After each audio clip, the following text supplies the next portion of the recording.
It's your boy Jones N Mann, and tonight we're jonesing on BOMBergers 2023.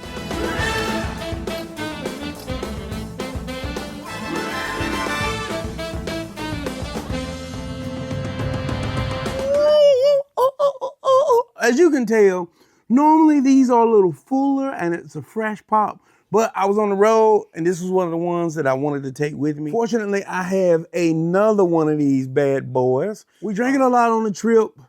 We really didn't taste per se as much. So while we drank this a lot on the trip, we didn't necessarily taste it a lot. So I want to give it a real review. So BOMBergers is I think it's Legacy Series or Founders Series, which is Shanks and BOMBergers, which BOMBerger and Shanks both have ties to the distillery, which is now Michter's, but it was ownership previously. I guess that's the best way to say it. This is 108. There's usually, I haven't seen an age statement. This is the 2023 release. It's coming in at 108. It's a small batch. I told you all those things. But let's crack it. I think the mash bill includes malt. I remember seeing that, which originally I was like, ooh. And it also is finished in chinkapin barrels. And I think there's a whole big hubbub about, like, I think they season them for 3 years before they put the juice in there. Man, on the nose, to me, it really smells like a great pour, like a Michter's 10. But then there's also like this sweet tart. You know, those, the Smarties that you get, that when you open it up, you get a little bit of that dust in your nose. And you kind of smell that. Almost a sweetness to like a wine finish. But let's give it a taste.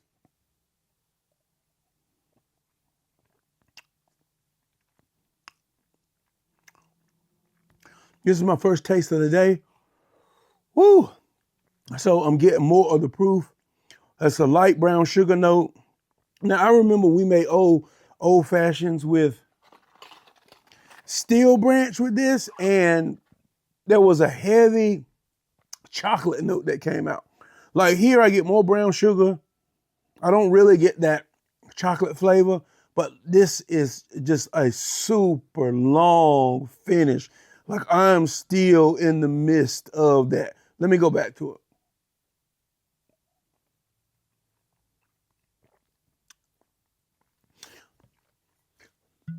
Now, for it to not be age stated, I definitely get a lot of oak on the palate.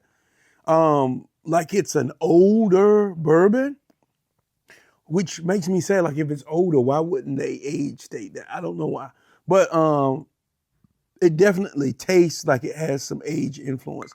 And I really don't get a ton of that malted note. I think it's malted rye. I don't really get a ton of that malted note to it.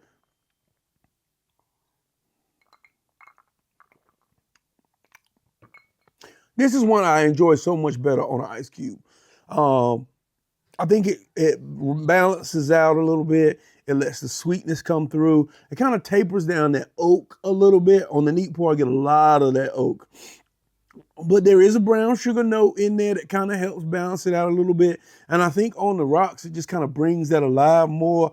At $100, I mean, it is interesting in the fact that you're getting a long, broad experience of flavors.